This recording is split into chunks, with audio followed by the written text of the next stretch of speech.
Interesting topic, again interesting topic इसलिए because asset allocation के बारे में हम सब जानते हैं, but there's something that prevents all of us from following it. But again, जैसे हितेश जी ने बताया, मेरे हिसाब से this is a very very important tool जो हमें अपने इन्वेस्टर्स के साथ यूज करना चाहिए और उनको अप्लाई करके देना चाहिए. This is where what will help you to differentiate. हमने पिछले सेशन में भी यही देखा था कि आप अपने आप को डिफरेंशिएट कैसे कर सकते हो. याद रखिए कि mutual fund and mutual fund distribution धीरे धीरे कमोडिटाइज हो रहा है, और इसलिए हमें अपने आप को अपस्किल और साथ ही साथ कुछ डेमोन्स्ट्रेट करना पड़ेगा जहाँ पे निवेशकों को लगे कि भाई मैं कुछ अलग कर रहा हूँ. As an investor I am meeting somebody is very different. तो एसेट एलोकेशन एक और टूल है, हथियार है आपके पास, जो आपको डिफरेंशिएट करने का मौका देगा, अपॉर्चुनिटी देगा. ठीक है. Before we get into the topic of asset allocation, एक छोटा सा एक्टिविटी कर लेते हैं. आई एम होप कि आप सबके पास पेन पेपर होगा, डायरी होगा. ठीक है. If not, I will wait for 20-30 seconds. You can quickly uh, get your pen, pencil, and diary या पेपर कुछ भी आपको मिलेगा, तो फटाफट आप उसको इंतजार कर, quickly get those. I will wait for 30 seconds. और एक बार आपके पास पेन, पेंसिल, पेपर या नोटपैड जो भी आपके हाथ में आ जाता है, just give me a confirmation on the chat. आ गया है, वी कैन स्टार्ट.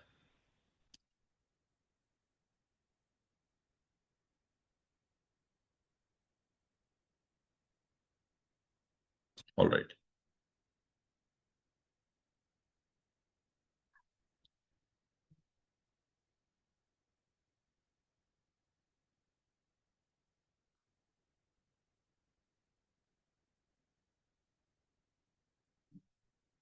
ठीक है. तो quite a few people have confirmed, आपके पास ये सारा चीज आ चुका है. So let's quickly started. Cricket की अब जब हम बात करते हैं, it's something which is very very close to our heart, right? India is a cricket is actually a religion in the country. और आप सब लोग, इनफैक्ट इंक्लूडिंग मी, जब भी हम क्रिकेट मैच देखते हैं, मैच देखते देखते हमारी खुद की कमेंट्री होती है, राइट? हम एक्सपर्ट बन जाते हैं कि यार इसको बॉलिंग क्यों दे दिया, इसको अभी बैटिंग पे उतारना चाहिए था, so on and so forth, right? All of us tend to become an expert. तो वही चीज मैं आप लोगों को अभी देने वाला हूँ, टू शो योर एक्सपर्टीज. आप सबको 11 लोगों की टीम बनानी है. ठीक है. 11 लोगों की टीम बनानी है, आईपीएल का टीम है. So you are creating a team of 11 players, and please note this is an IPL team. Okay. So I am going to show you the list of players who are available for selection. तो ये list of players हैं. There are 32 players that are available for selection. आपको इन 32 में से 11 लोगों की team बनानी है. Alright. So set one, set two, set three, set four मैंने इसलिए दिया है बिकॉज मैं सारे चीज को वर्टिकली नहीं डाल सकता था because of restriction in terms of space. इसलिए मैंने उसको हॉरिजॉन्टली 8x4 डिवाइड किया. तो आपको ऐसा कुछ जरूरी नहीं है कि आपको सेट वन से दो प्लेयर लेने हैं, ऐसा कोई कंडीशन नहीं है. आपको चारों सेट मिला के जैसे भी आपको टीम बनाना है, आप 11 लोगों की आपको टीम बनानी है. So I will give you 2-3 minutes. आप आपके पेपर में या नोटपैड जो भी आपके पास है, आप 11 लोगों के नाम लिखिए from this set of players that are available and visible on the screen. 11 लोगों की आपको टीम बनानी है, और ये आईपीएल का टीम आप बनाने वाले हो. तो मान लीजिए आप कोच हो, सिलेक्टर हो या कप्तान हो, आप 11 लोग, the playing 11 is what you are going to create. Alright. So I will give you 2-3 minutes. Please do it, and once you are done let me know once again in the chat, and take your time to do it. घाई मत करिएगा. Out of 32 players आपको 11 लोगों की team बनानी है.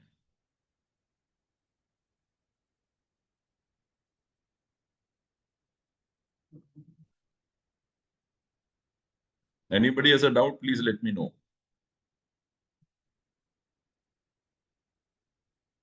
ये 32 के बाहर आपको प्लेयर नहीं लेना है.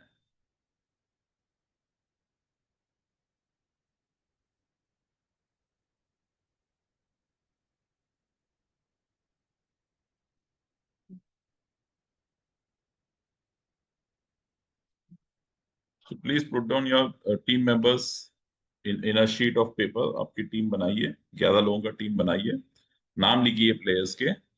and then we will discuss.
All right. Just a quick reminder, जो अभी लेट ज्वाइन किए होंगे, आपके सामने सेट ऑफ प्लेयर्स दिख रहे हैं आपको। इनमें से 11 लोगों की टीम बनानी है, आईपीएल का टीम है। So few people have confirm that they are done.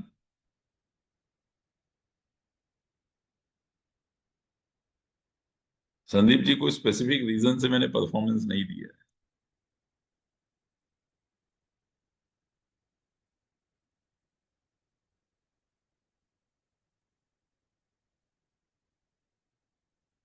Alright, I will wait for another 60 seconds. एक और मिनट हम वेट कर लेते हैं।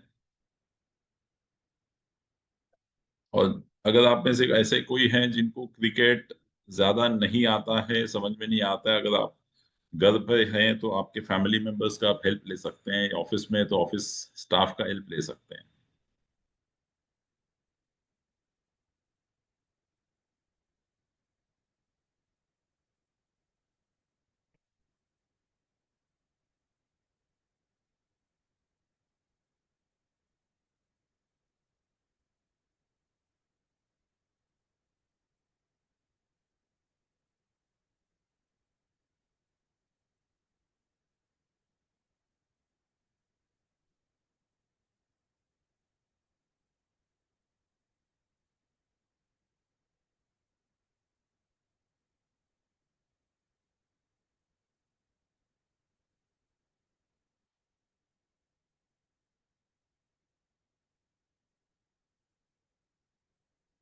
All right, I think lot of people have completed. Very good, thank you so much. अब हमको करना क्या है कि जो जिन्होंने भी लिस्ट बना दी है, सबसे पहले आपका टीम अभी फ्रीज हो चुका है। ठीक है, तो जो भी आपने 11 लोगों का टीम बनाया, ये फ्रीज हो चुका है। आप इसको अभी चेंज नहीं कर सकते। ओके, आप इसको चेंज नहीं करेंगे। और मैं आप सबके ऊपर विश्वास रखता हूँ, ट्रस्ट रखता हूँ कि आप चीटिंग नहीं करेंगे। ओके, अब हमको कुछ एनालिसिस करनी है। जो भी आपने टीम बनाया है उसका क्विक एनालिसिस करना है। क्विक एनालिसिस के लिए मैंने क्या किया है, वही प्लेयर्स को मैंने यहाँ पे सेग्रीगेट किया है into batsman, bowlers, allrounder, wicket keeper. ठीक है, अब आपको करना क्या है, जो आपने 11 लोगों की टीम बनाई है, आपको उस प्लेयर के अगेंस्ट में, तो आपकी शीट में आपको प्लेयर के नाम के अगेंस्ट में लिखना है कि वो बैट्समैन है, कि बॉलर है, कि ऑलराउंडर है, कि विकेट कीपर है।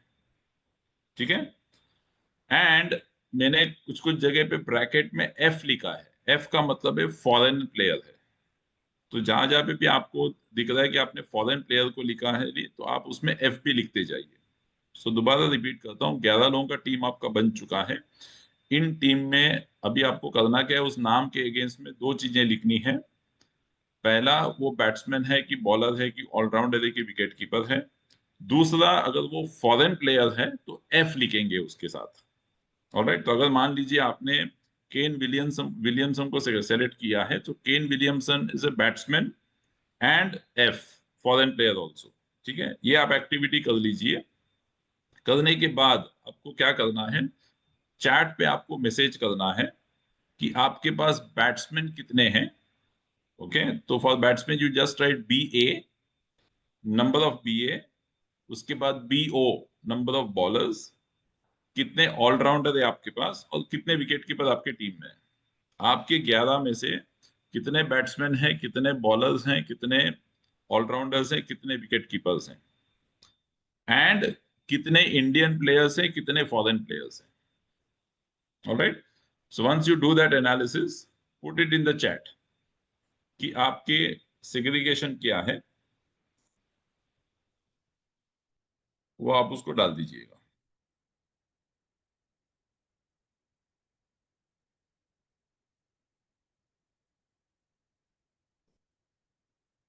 सो आई रिपीट, आपकी 11 लोगों की जो टीम बनी है उसके अगेंस्ट में आपको लिखना है, आपके ही शीट में लिखना है, अभी स्क्रीन पे कुछ नहीं डालना है.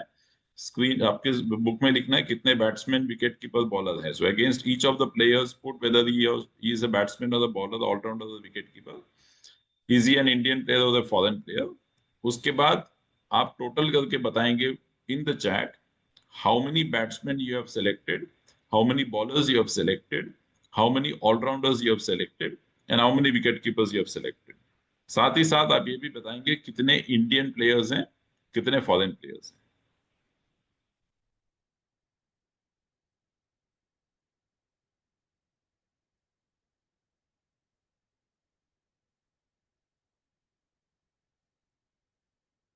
पार्थ सारथी जी ने तो टीम डाल दिया है already.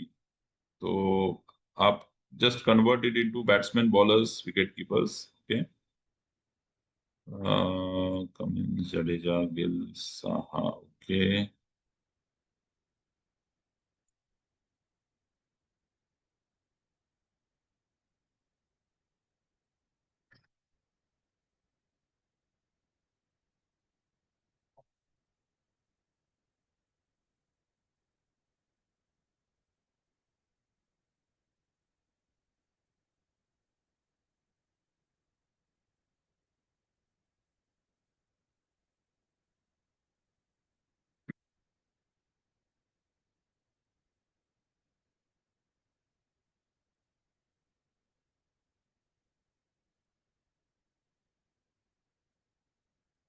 Subrata ji has put 4 bowlers, 6 batsmen, 1 wicket keeper. Okay.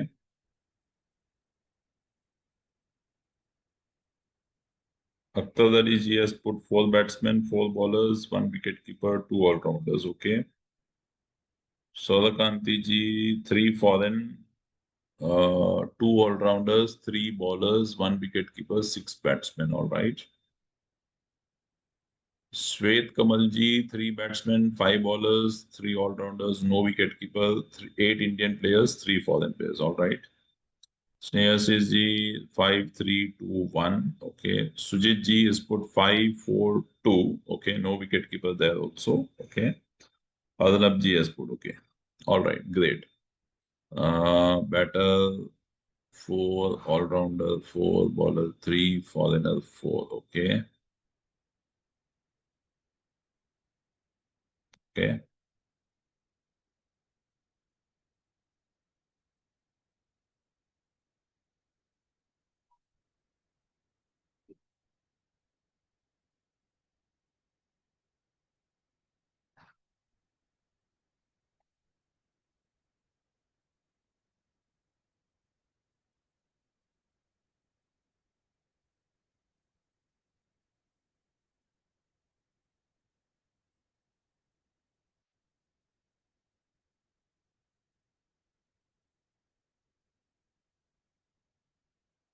All right. Great. So once again, thank you for your quick responses.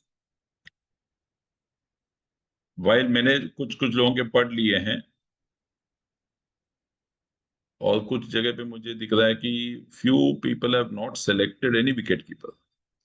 Okay. So just for the sake of quick check, जिन जिन team के पास जो wicket keeper नहीं है, आप लोग chat में डालिए मी करके, ME. ओके. जिन जिन लोगों के पास विकेट कीपर नहीं है, सिर्फ आप लोग चैट में डालिए ME, मी. जिनके पास विकेट कीपर है टीम में, आप मत डालिए कुछ.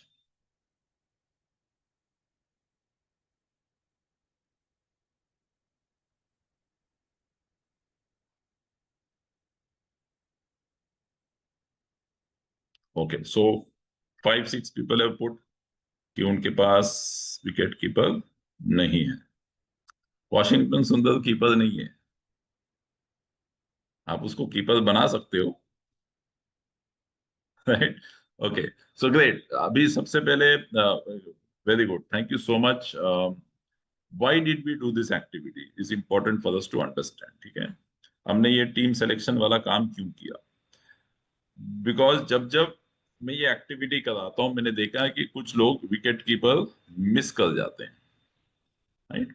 नाउ इमेजिन दिस, विजुअलाइज करके देखिए कि आपने 11 लोगों का टीम बनाया, लेकिन आपके पास विकेट कीपर नहीं है, तो क्या हो सकता है? ऑलराइट, विकेट कीपर नहीं है तो क्या हो सकता है कि आपका बॉलर बॉल डालेगा, और अगर बैट्समैन कनेक्ट नहीं कर पाता है, विकेट कीपर के पास आना चाहिए। So if there is no regular wicket keeper, chances है कि वो बॉल मिस कर जाएगा, 22 जाएंगे, रन्स जाएंगे, कैचेस छूट सकते हैं। इस ऑल नो। तो विकेट कीपर हमको टीम में एक ही चाहिए, we need only one wicket keeper, लेकिन वो बहुत इंपॉर्टेंट है, isn't it? So the reason we are doing it is obviously because हम एसेट एलोकेशन की बात कर रहे हैं। हमने डिवीजन क्यों किया, batsman, bowler, allrounder, wicket keeper, ऐसा सेग्रीगेशन क्यों किया? बिकॉज हम देखना चाहते थे कि जब हम टीम बनाते हैं तो उसमें कितने batsman, bowler, allrounder, wicket keeper हो सकते हैं। और अगेन आपने देखा होगा, हम सबके कॉम्बिनेशन बहुत अलग हो सकते हैं। किसी ने 5 बैट्समैन लिए होंगे, किसी ने 6 बैट्समैन लिए होंगे, किसी ने 4 बैट्समैन लिए होंगे, so on and so forth. But important हम जानना चाहते हैं थॉट प्रोसेस क्या है। So very important to understand is, जब हम टीम बनाते हैं, team is nothing but a combination of different categories of players, bowlers, batsmen, all-rounder, wicket keeper, और सबका एक इंपॉर्टेंट रोल है उस टीम में। यू कांट हैव 11 बैट्समैन, आप 11 बॉलर भी नहीं ले सकते हैं, right?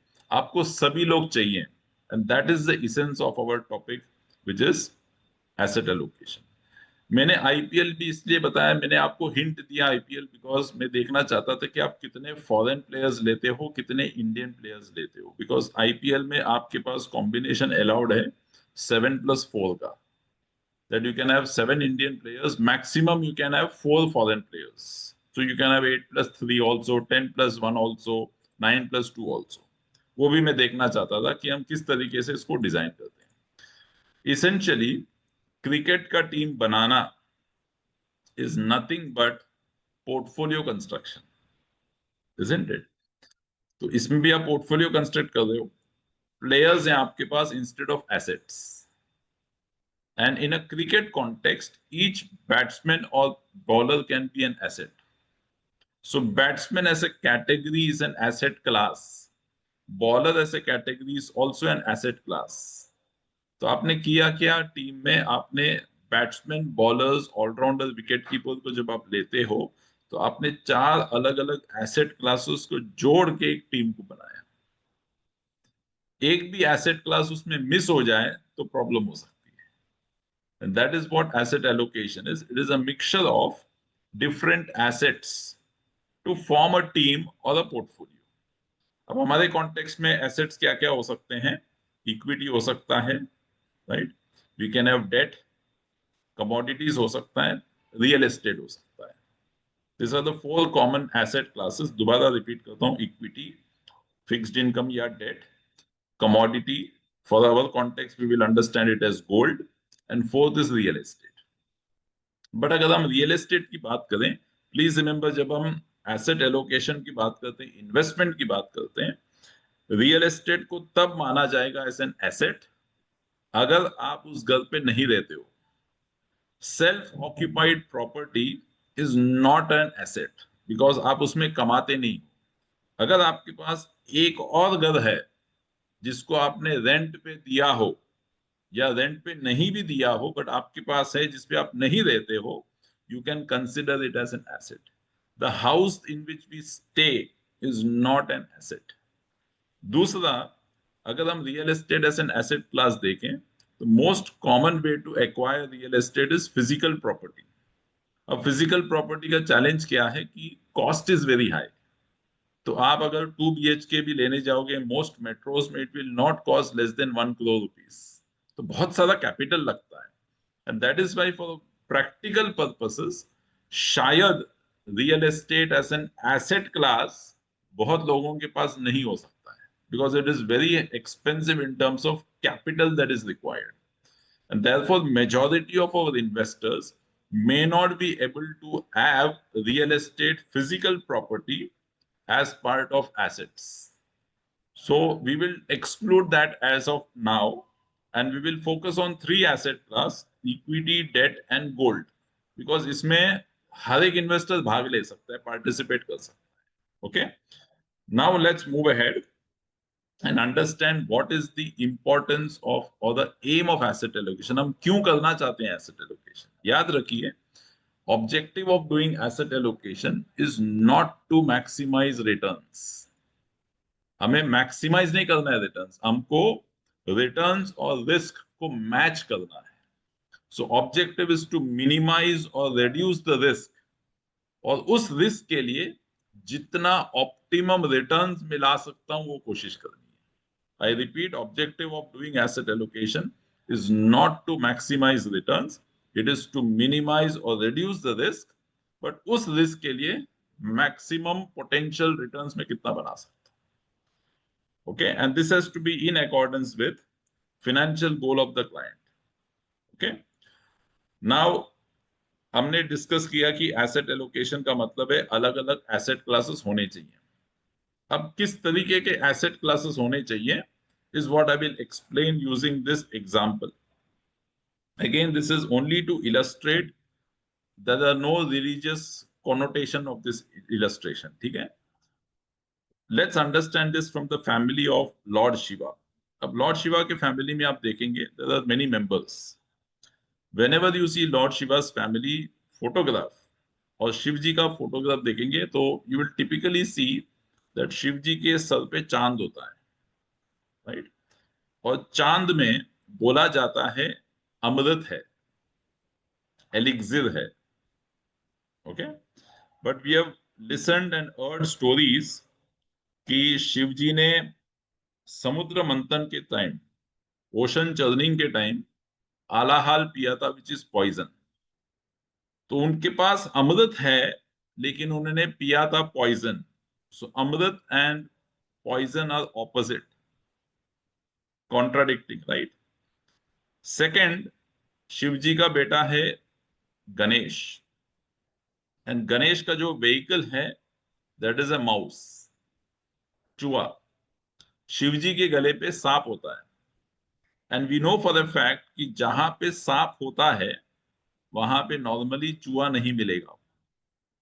But in this family both the sap and the chua are staying together, so opposite characters or behavior staying together in the same family. Shivji का दूसरा बेटा है कार्तिक, जिसको हम साउथ में सुब्रमण्यम बोलते हैं. सुब्रमण्यम जी का vehicle is peacock, and a peacock can kill a snake. तो आइडियली जहां पे पीकॉक होता है आपको सांप नहीं मिलेगा, because again contrasting characters. But in this family peacock भी साथ में है, सांप भी साथ में है, चूहा भी साथ में है. So what is this family photograph saying? That in this family there are individuals और कैरेक्टर्स विथ ऑपोजिट बिहेवियर या नेचर. इन सबका नेचर ऑपोजिट है लेकिन साथ में रहते हैं, and that is the essence of asset allocation. तो एसेट एलोकेशन में हमको करना क्या है? हमको अलग अलग एसेट्स डालने हैं, ऐसे एसेट्स डालने हैं जो एक में के भिन्न है, अलग है. If I put large cap, mid cap, small cap, वो एसेट एलोकेशन नहीं है, it is only diversification, because सारा पैसा इक्विटी में ही है. तो एसेट एलोकेशन के लिए करना क्या है? ऐसे एसेट्स डालने हैं जो इक्विटी के कॉन्ट्रास्टिंग है, अलग है. सो डेट या फिक्स्ड इनकम, गोल्ड, बिकॉज जब जब एनवायरमेंट बिकम्स अनसर्टन, पता नहीं कि आगे क्या होने वाला है, gold tends to do well. So it again does opposite or different from what equity does. So that is very, very important for us to understand that we need to include asset classes which tend to work differently. इसको एक और तरीके से आप समझ सकते हो, आपने अगर बिग बॉस देखा होगा, ठीक है, बिग बॉस में आपने देखा होगा जो कंटेस्टेंट्स या पार्टिसिपेंट्स होते हैं उनको एक जगह पे ठहराया जाता है। तो होता क्या है, some people get along well with some others, right? कुछ कुछ लोगों के साथ उनकी दोस्ती यारी बहुत अच्छी हो जाती है, कुछ कुछ लोगों के साथ उनका बिल्कुल नहीं जमता है, 36 का आंकड़ा हो जाता है, differences of opinion, they don't like to see each other also. Similar concept in asset allocation, आपके पोर्टफोलियो में ऐसे लोग होने चाहिए जो एक मेक के भिन्न हो, अलग हो। Got it? Is this concept clear to everyone? हाँ, लायन मैंने मिस किया, बट यस, बिल्कुल, lion of goddess Durga, Nandi is a male version of cow. Clear? So this is the context that we need to have those assets which are very, very different from each other. Now the question is, चलो ठीक है, अलग अलग assets होने चाहिए, ये तो समझ में आ गया, लेकिन कितना क्या लूं is the next important question, right? कितना इक्विटी लूं, कितना डेट लूं, कितना गोल्ड लूं, is what we need to now understand and address. उसको भी समझने के लिए let's go back to cricket. Cricket में when you select a team, जैसे आप लोगों ने अभी 11 लोगों का टीम बनाया, the composition of the team can depend on what format you are playing, isn't it? मान के चलिए आप टेस्ट मैच खेल रहे हो, जैसे अभी इंडिया गया हुआ इंग्लैंड में, तो जब आप टेस्ट मैच खेलोगे, typically because test match is a specialist game, यानी कि आपको स्पेशलिस्ट बॉलर्स चाहिए, स्पेशलिस्ट बैट्समैन चाहिए, and it is played over the period of 5 days. So you will typically get into a combination where you will have, say, 5 batsmen who are specialist batsmen. You will have 4 bowlers who are specialist bowlers. You will have one all-rounder who can do batting and bowling, and one wicket keeper. Right? But यही अगर आप T20 खेल रहे हो या 50 overs का match खेल रहे हो, अब T20 से 20 ओवर का मैच है, तो 20 ओवर के मैच में सारे बैट्समैन को मौके मिले इसका कोई गारंटी नहीं है, राइट? Only 20 over match.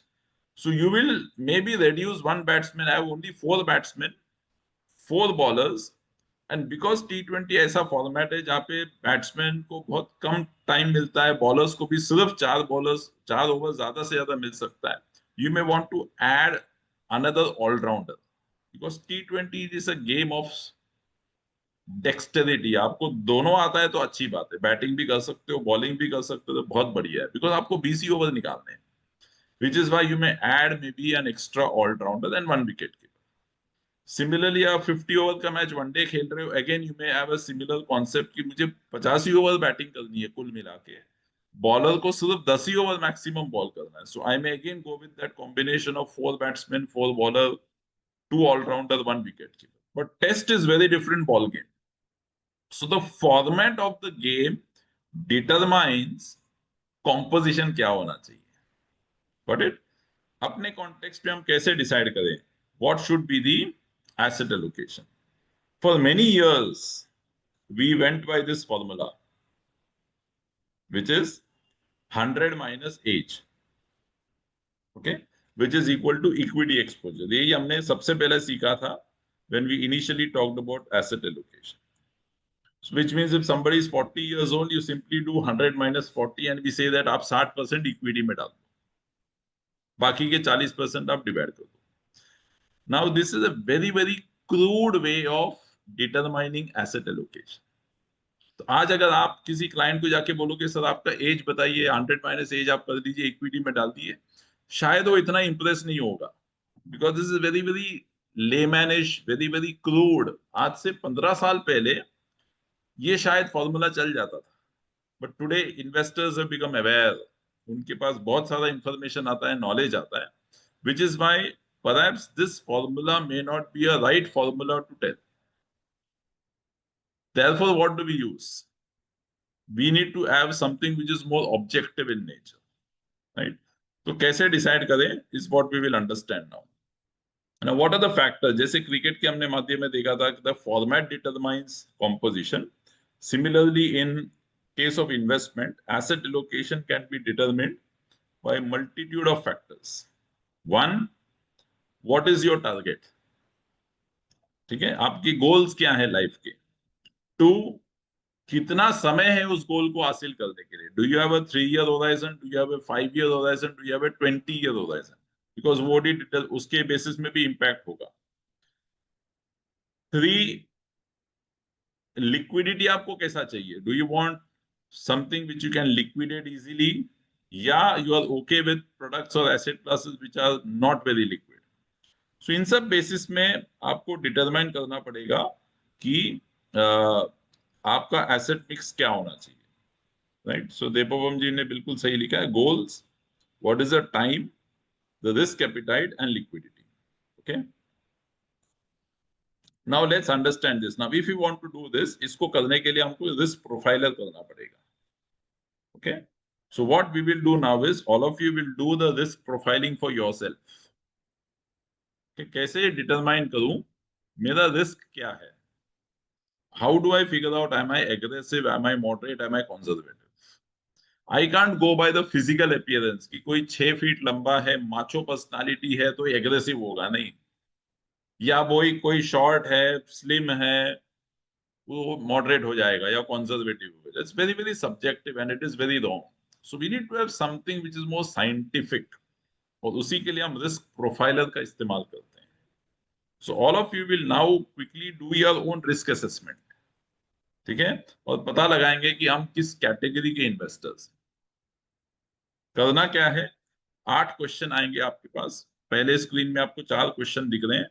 हर एक क्वेश्चन को आपको आपके शीट में क्वेश्चन 1 लिखना है, या 1 2 3 4 8 लिखना है। 1 के अगेंस्ट में आपको सिर्फ ऑप्शन लिखना है, ABCDEF, जो भी उस ऑप्शन नंबर होगा, don't write everything. Okay, so for example अगर पहला क्वेश्चन है आपका, your investment time horizon is dash years, और आपका ऑप्शन है समझो 3 to 5 years, you just write 1-C, ठीक है, या आपका मोर देन 5 years का टाइम होराइजन है, just put 1-D। Is it clear? तो in first set of 4 questions को आप कंप्लीट कर लीजिए। Once you are done, you let me know, then we will go to the next set of 4 questions. किसी को doubt है question में तो आप पूछ लेना। I hope it is clear what I M communicating. सबको समझ में आया क्या करना है आपको? क्वेश्चन 1 2 3 4 5 6 7 8 लिखना है, डैश लिखना है, whichever option you belong to, और आपको लगता है कि आप ऐसा करोगे, आप उसको सेलेक्ट करिएगा। Please don't try to be realistic, आप क्या करोगे वो करिए। डोंट ट्राई टू से कि वो ऐसा होना चाहिए, नहीं, आप क्या करेंगे वो आप टाइप करिए। Okay,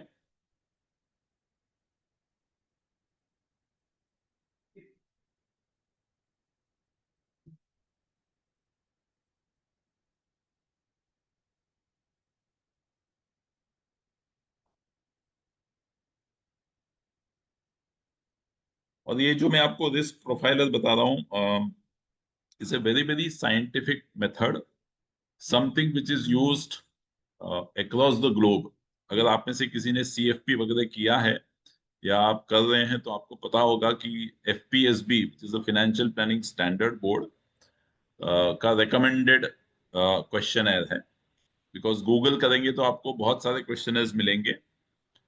What I've tried to do is I have tried to create a set of 8 questions, mix of demographics plus situations, कि आप किस तरीके से बिहेव कर सकते हो, is what we try to capture. All right. So if you are done with the first 4 questions, let's move to the next set of 3 questions. यहाँ पे आपको काफी सिचुएशन बेस्ड क्वेश्चंस आएंगे। अगेन आपको उस क्वेश्चन के अगेंस्ट में आपके ऑप्शंस लिखने। Read through the questions carefully and be realistic, कि आप इस सिचुएशन में क्या करोगे। Don't try to be idealistic कि ऐसा करना चाहिए, right. So question number 5 6 7 similarly put your options, then we will see the last question and then we will move ahead.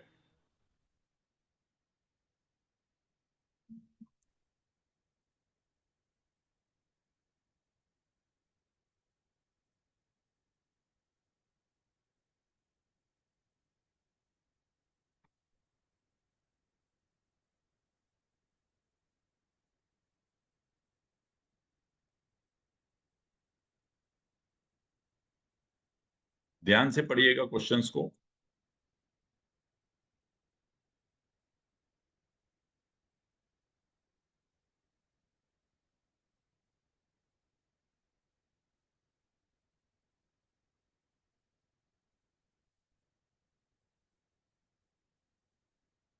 If you're done with the question number 5, 6, 7, let me know. We will go to the last question.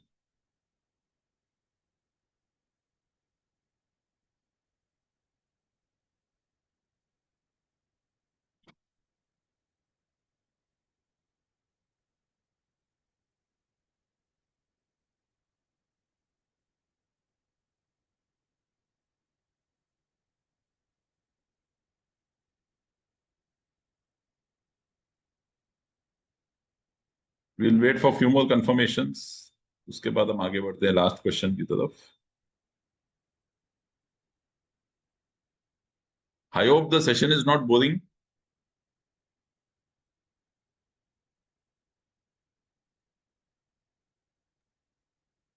Sir मैं ना एक बार आप जब ये complete करोगे ना, तो I will just want to show this is something that is actually required from a compliance perspective also, that all the clients should do their risk profiling. And मैं खाली 1 मिनट लेकर के खाली लड़कों को एक बार ये दिखाऊंगा कि how do we do risk profiling from the Finomatic mobile app.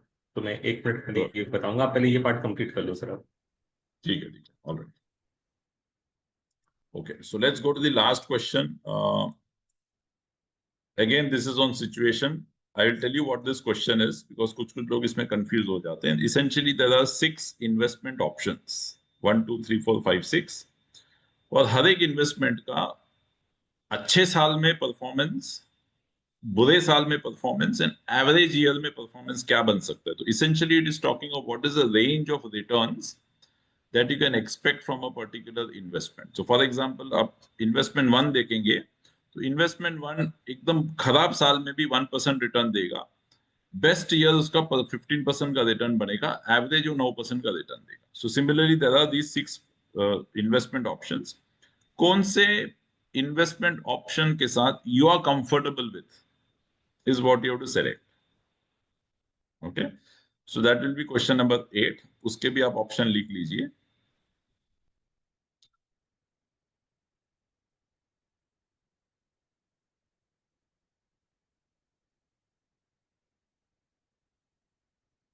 Black coffee आएगा, हाँ है, शुगर ना कटा को।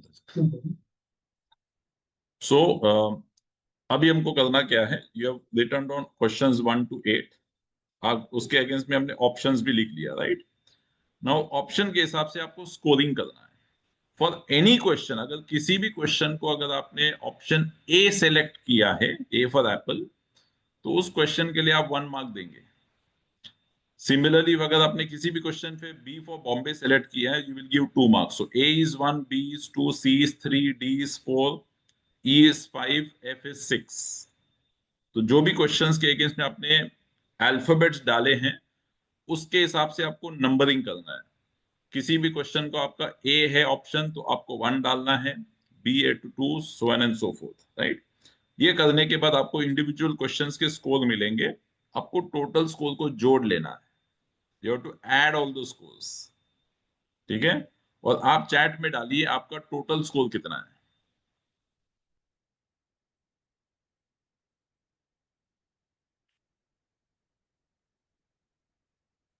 So each of the questions you will do individual scoring based on options alphabets के हिसाब से।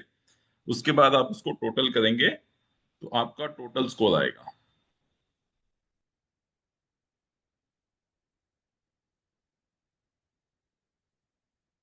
Great, fantastic. So I see 26, 27, 28, 25, 30, 29, 27, okay, 32, okay, 29, 25।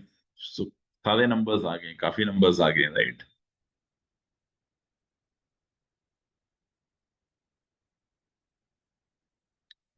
Okay, couple of more 29s, 24, 19, 26, 25, 32, all right, great, बहुत बढ़िया। ओके, सो अभी आपके स्कोर्स आए, तो what is the score telling us. 26, okay. तो स्कोर के हिसाब से we will be classified into some category, ठीक है। तो ये मैं बताता हूं, उसके बाद I will give it to Hitesh ji to take it forward for इस प्रेजेंटेशन कपल ऑफ मिनट्स, ठीक है। अभी हम सिर्फ ये समझ लेते हैं कि score will now tell us कि हम किस कैटेगरी ऑफ इन्वेस्टर्स को बिलोंग करते हैं, right. So all those people who have got 26 and above, आप लोग एग्रेसिव इन्वेस्टर हो, ठीक है। People who have got 26 and above, आप लोग एग्रेसिव हो। People who have got 16 to 25, आप लोग एक मॉडरेट इन्वेस्टर हो। And people who get 8 to 15, जो शायद यहाँ पे किसी का नहीं है, 8 to 15 is a conservative investor. Okay, so 26 and above is aggressive, 16 to 25 is moderate, and 8 to 15 is conservative. तो आपके हिसाब से आपके पेपर में आप लिख लीजिए, एग्रेसिव हो, मॉडरेट हो, ये कंजर्वेटिव, ठीक है। You don't have to put it in the chat, just write it for yourself, ये टेम्पलेट के हिसाब से, okay. So I will now give it to Hitesh ji. Hitesh ji wants to share something. Right sir, thank you. तो Yeah. दोस्तों देखो, अभी जो sir ने बताया ना, this is nothing but a compliance requirement, जो कि सेबी एम्फी हमें कहता है कि as a mutual fund distributor हमारा काम होता है कि हम क्लाइंट का रिस्क एपेटाइट जाने और उसके अनुसार ही क्लाइंट को हम प्रोडक्ट सजेस्ट करें। तो आपको पता है कि हम लोगों ने पढ़ा था NISM 5A में कि हमारी ड्यू डिलिजेंस एक्सरसाइज होती है, जहाँ पे एम्फी ऑडिटर्स भेजते हैं हमारे कंपनी के अंदर में देखने के लिए कि भाई जो आपको करने को कहा गया था वो आपने किया कि नहीं।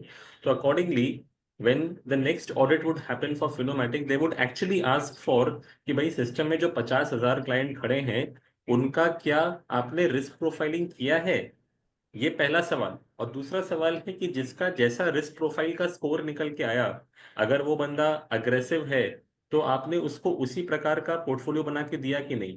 फॉर एग्जाम्पल लेट्स से किसी का स्कोर यहाँ पे 8 to 15 के बीच में आया and the person turns out to be moderate conservative investor.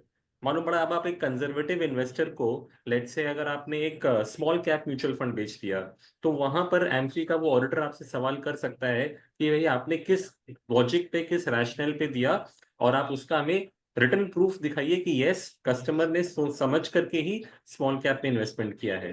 तो दोस्तों ये सारी कहानी तब से शुरू होगी जब एक्चुअल में हमारे क्लाइंटों का रिस्क प्रोफाइलिंग हमारे पास में होगा। दैट इज वेयर मैं भी आपको जो अगले 1 मिनट में दिखाने जा रहा हूं कि it is your duty to get all your clients to complete their risk profiling. In fact risk profiling is actually a part of the onboarding exercise. आप जब किसी क्लाइंट का केवाईसी कर रहे हो हमारे ऐप में जा करके, आप किसी क्लाइंट का अगर IN क्रिएट कर रहे हो NSE प्लेटफॉर्म पर, before you actually go and do the transaction for the client, it is your duty कि आप उस क्लाइंट का रिस्क प्रोफाइलिंग भी करोगे। अब मैं आपको फटाफट दिखाता हूं कि फिनोमैटिक ऐप के जरिए हम कैसे रिस्क प्रोफाइलिंग करते हैं। Thank you. So so right. तो देखो दोस्तों, अभी आप जो देख पा रहे हो ना, ये स्क्रीन पर मेरा फोन है, राइट। एंड हम क्या कर रहे हैं, हम फिनोमैटिक ऐप यहाँ पे खोल रहे हैं, राइट। जिस तरह से मैं अपना कंपनी लॉगिन खोल रहा हूँ वैसे आप अपना डिस्ट्रीब्यूटर लॉगिन खोलते हो। एंड यहाँ पर अभी आपने क्लाइंट्स पे क्लिक किया एंड लेट्स से मेरे को अपनी वाइफ का रिस्क प्रोफाइलिंग करना है, तो मैंने उनका नाम लिखा निधि जैन, एंड यहाँ पर सिस्टम में निधि जैन मेरे को दिखा दिया। तो इस तरह से आप क्लाइंट को देखते हो। नीचे में हमारा मेनू बटन है, ये आप सब जानते हो। मेनू बटन को क्लिक करने पर आप देखो नीचे में घड़ी का कांटा बना हुआ है जिसको हम कहते हैं रिस्क प्रोफाइलिंग। तो हमें, आप देखो शुरू में न्यू इन्वेस्टमेंट है, ऐसे करके आप फोर्थ वाले रो पे आएंगे, बीच में लिखा हुआ है रिस्क प्रोफाइलिंग, आप रिस्क प्रोफाइलिंग पे क्लिक करेंगे। अब पहला सवाल रिस्क प्रोफाइलिंग में पूछा जा रहा है, हाउ ओल्ड आर यू। तो मेरी वाइफ की एज के हिसाब से it is between 30 to 45 years. मैंने जैसे ही उसको क्लिक किया, अपने आप दूसरा सवाल सामने आ गया, what is your primary objective of investing. तो मैंने कहा भाई हमारा मेन ऑब्जेक्टिव है लॉन्ग टर्म वेल्थ क्रिएशन करना, तो हमने इसको चूज किया। Then what is your investment horizon. So मेरे वाइफ का इन्वेस्टमेंट होराइजन जो है, it is a very long term horizon, तो हमने कहा वेरी लॉन्ग टर्म है। फिर उन्होंने पूछा कि भाई मेरा जो current and future source of income है, आपका क्लाइंट चाहे जॉब कर रहा हो, बिजनेस कर रहा हो, जैसे भी पैसे कमाता हो, उसका जो इनकम स्ट्रीम है, क्या वो स्टेबल है, क्या वो अनस्टेबल है, उस हिसाब से क्लाइंट को बताना है। तो क्लाइंट ने कहा कि भाई स्टेबल है, लेट्स से। अगला सवाल आया कि following shows the range of the highest and lowest possible 1 year return for different portfolios, which of the following portfolio would you like to go for. जैसा अभी सर ने जो लास्ट क्वेश्चन दिखाया था क्वेश्चन 8, कि भाई क्लाइंट के पास में ये 4 ऑप्शन है। मान लो एक ऑप्शन बोलता है कि भैया एवरेज में 6% बना के देंगे, अच्छे से अच्छा में 8% कर देंगे और खराब से खराब में -1 करेंगे। क्या आपके क्लाइंट को ये पसंद है, या आपका क्लाइंट चाहता है भैया एवरेज 12 बैठना चाहिए, ऊपर में 25 भी आए तो बढ़िया है, -18 भी मैं देख सकता हूँ। तो अभी क्लाइंट का जैसा इच्छा वो वैसा लिख के देगा। तो लेट्स से क्लाइंट ने कहा कि मुझे थर्ड ऑप्शन में जाना है। फिर अगला सवाल, टोटल यहाँ पे 8 ही सवाल हैं, तो इस पूरे एक्सरसाइज को करने में 1 मिनट से ज्यादा समय नहीं लगेगा। मैं समझा रहा हूँ बोल के समय लग रहा है। अगला सवाल है कि if your funds NAV declines by 30% in 1 year, what would you do. अगर हमारा पोर्टफोलियो अगर मार्केट की वजह से 30% गिर गया तो आप क्या करोगे। ऑप्शन नंबर 1 है कि सर सारा माल बेच देंगे। ऑप्शन नंबर 2 है कि सर थोड़ा माल बेच देंगे और उसको हम लोग डेट की तरफ लेके आ जाएंगे। तीसरा बोलता है कि सर कुछ नहीं बेचेंगे, बट हम नया भी पैसा लगाएंगे नहीं, चुपचाप बैठे रहेंगे साइड में, देखेंगे कि पोर्टफोलियो कैसा रहेगा। और चौथा है कि एक इन्वेस्टर बोलता है कि सर वही चीज और सस्ता मिल रहा है तो मैं और एडिशनल परचेज करूंगा, टॉप अप कर लूंगा। तो depending upon what the customers preferences, ये ऑप्शन आपने देना है, कस्टमर ने देना है। तो हमने फोर्थ ऑप्शन लिया लेट्स से। फिर अगला सवाल बोलता है कि सर अगर 3 साल के बाद भी अगर आपकी एसआईपी के रिटर्न्स नेगेटिव हो तो आप क्या करोगे। क्या आप अपनी एसआईपी बंद कर दोगे और सारा पैसा निकाल लोगे, या फिर आप एसआईपी बंद कर दोगे बट पैसा सिस्टम में रहेगा, या फिर आप एसआईपी चेंज करोगे, आप बोलोगे यार ये स्कीम से निकालो दूसरे स्कीम में एसआईपी चालू करो। चौथा बोलता है सर मैं एसआईपी का अमाउंट बढ़ा दूंगा। और पांचवा ऑप्शन बोलता है कि सर मैं उसमें कुछ फर्दर टॉपअप और कर दूंगा। तो let's say the client says कि मैं कुछ टॉपअप और कर दूंगा। एंड आई थिंक आखिरी सवाल ये है कि how familiar are you with mutual with financial markets, की क्लाइंट से पूछना है कि भाई आप कितना समझते हो मार्केट्स के बारे में। तो हो सकता है क्लाइंट आपका कपड़े का व्यापारी है, उसको मार्केट का एबीसीडी भी नहीं आता है, तो वो बोलेगा आई हैव नो आइडिया। और वहीं मान लो आपका क्लाइंट जो है वो एक अच्छा खासा चार्टर्ड अकाउंटेंट है, वो बोलेगा I am very familiar and I know everything. तो depending upon what the client says आपने ये डाला। एंड लास्ट में आपको खाली ये सबमिट बटन दबाना है। आप जैसे ही ये सबमिट बटन दबाते हो, देखिए यहाँ पर क्लाइंट का रिस्क प्रोफाइल सामने निकल के आ गया, जहां पे बता रहा है कि ये पर्टिकुलर क्लाइंट ने जो आंसर्स दिए उसके हिसाब से ये बहुत अग्रेसिव क्लाइंट है। ठीक है, तो अकॉर्डिंगली इसका पोर्टफोलियो बनना चाहिए। सो दोस्तों मेरा आप लोगों से सिर्फ एक ही रिक्वेस्ट है कि आप अपने सारे क्लाइंटों का रिस्क प्रोफाइलिंग कर सकते हो, आप अपने मोबाइल ऐप लॉगिन से भी कर सकते हो। आपने एक्सपेक्टेड है कि आप क्लाइंट को जानते हो, तो क्लाइंट के चॉइसेस को आप समझते हो, तो आप क्लाइंट से बात करके ये सारा चॉइसेस लिख रहे हो। आपने जो कुछ भी यहाँ पे भरा है उसका एक कॉपी ईमेल क्लाइंट के पास जाएगा, जहां पर क्लाइंट को बताया जाएगा कि सर आपने ये सारे चॉइसेस हमें दिए हैं एंड इसलिए हमारा सिस्टम कहता है कि आप एक मॉडरेट कस्टमर हैं या मॉडरेटली हाई हैं या कंजर्वेटिव हैं। तो दोस्तों यही सिंपल चीजें हैं। There are many such risk profiling tools available in the market, but I would request all of you that you use the Phenomatic tool, risk profiler tool, which is given. So with this, I complete my part, sir, and I hand it over to you, sir. Thank you. So, thank you so much, Hitesh ji. And important, just to sort of reiterate जो हितेश जी ने बताया, onboarding में आप mandatorily इसको कर लो।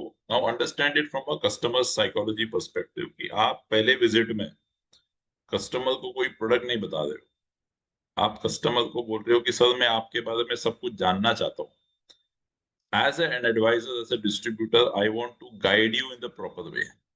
जैसे हम doctor के पास जाते हैं ना, डॉक्टर सीधा आपको दवाई नहीं दे देता, वो पूछता है, आपकी डायग्नोसिस करने की कोशिश करता है, वो दवाई देता है। इट्स ऑलमोस्ट सेम हमको करना है। And this is where you will again differentiate. मैं दोबारा उसी चीज को रिपीट कर रहा हूँ। तो क्लाइंट के पास 50 लोग जाते हैं, जो सारे लोग सिर्फ प्रोडक्ट की बात करते हैं कि सर ये नया फंड आया इसमें डाल दो, सर ये एक्स्ट्रा 10,000 की एसआईपी कर दो। कोई ये सब चर्चा नहीं करता है, और इसलिए ये आपके लिए एक अपॉर्चुनिटी है। And because you are associated with Finomatics, आपके पास ये मोबाइल ऐप के माध्यम से, तो हमने तो यहाँ पे मैनुअली किया, यही चीज आपके पास ऑटोमेटेड है, आपको सिर्फ करना है, ऑटोमेटिक स्कोर निकल के आ जाएगा, राइट। अब आपने बैठ के मैनुअली ऐड किया, टोटल आपका स्कोरिंग किया, ये सारा चीज आपको ऑटोमेट हो जाता है। तो again my simple humble request, please use it with your customers. बहुत मैंडेटरी के कारण भी यूज करिए। दूसरा, टू गेट इनसाइट्स कि कस्टमर कैसे बिहेव कर सकता है। हमने बिहेवियर पे 2 सेशन ऑलरेडी किया है, राइट। सो मूविंग अहेड, अब सवाल है कि चलो मुझे पता तो चल गया मैं एग्रेसिव हूं कि मॉडरेट हूं कि कंजर्वेटिव हूं, तो कितना किस में जाना चाहिए। Now again these are templated. When I say templated, this is what is the ideal mix. ठीक है, तो अगर आप एग्रेसिव इन्वेस्टर हो तो सीधी सी बात है कि आपको इक्विटी में एक्सपोजर ज्यादा लेना है। सो 75% कैन गो टू इक्विटीज। अब मैं जब 75% बोलता हूँ इसमें आप 5-10% ऊपर नीचे कर सकते हैं। तो it could be 70, it could be 80, it could be 65 also, but don't make it 40% equity aggressive investor के लिए, तो मतलब नहीं है, राइट।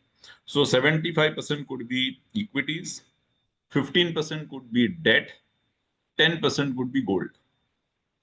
अगर आप मॉडरेट इन्वेस्टर हो तो आपका 45-45 दोनों इक्विटी और डेट है और 10% गोल्ड। कंजर्वेटिव हो तो 75 will be debt, 15 will be equity, 10% will be debt, sorry, gold। ठीक है, इंटरेस्टिंग क्या है, आप कोई भी कैटेगरी के निवेशक हो, आपको तीनों एसेट में निवेश करना है। That is very very important. ठीक है, क्यों करना है we will understand, because we are discussing asset allocation, और हमने डिस्कस किया कि large cap, mid cap, small cap में डालने का मतलब एसेट एलोकेशन नहीं है। आपके पास ऐसे एसेट्स होने चाहिए जो डिफरेंट हो बिहेवियर में, alright, is what you have to put it in your portfolio. So this is very important. कोई भी कैटेगरी का इन्वेस्टर हो, you need to have all the three asset classes. Now, this does not mean कि इसी को use करके मुझे portfolio बनानी है। Now, this is only one element, याद रखिए। अब हो सकता है कोई क्लाइंट सिर्फ 2 साल के लिए निवेश करने वाला हो, तो अगर 2 साल के लिए निवेश करेगा तो ये इक्वेशन नहीं बैठेगा, बिकॉज हम नॉर्मली बोलते हैं कि अगर आप 3 साल के नीचे आते हो तो please don't come to equities. तो देन भले ही क्लाइंट एग्रेसिव क्यों ना हो, मैं उसको 75% इक्विटी नहीं दे सकता। इनफैक्ट मुझे इक्विटी नहीं देना चाहिए उसको। Getting the point. So it has to be a combination of this risk profiling जो हमने किया, plus time horizon of the goal, कितने समय में उसको पैसे चाहिए। प्लीज रिमेंबर, दोनों का कॉम्बिनेशन यूज करके आपको गेज करना है कि मेरे लिए कौन सा कॉम्बिनेशन उस क्लाइंट को मुझे सजेस्ट करना है। ठीक है, for minus this profiling done by guardian, yes, because वो इन्वेस्ट कर रहे हैं। अभी बच्चे को तो पता नहीं ना कि वो क्या है, मॉडरेट, एग्रेसिव है, कंजर्वेटिव है। So because the investment is now done on behalf of by the guardian, guardian का दिस प्रोफाइलिंग, बिकॉज बच्चे के नाम पे आपने इन्वेस्टमेंट तो कर दिया, आपने बोला कि 18 साल के बाद निकालना है, लेकिन जो गार्डियन है उसकी मेंटल कैपेसिटी, माइंडसेट नहीं है 18 साल रुकने की। शायद उसका बिहेवियर शायद पैनिक वाला है, जैसे ही बाजार नीचे आएगा शायद पैसे निकाल दे। So you'll have to now gauge it from the guardian's perspective.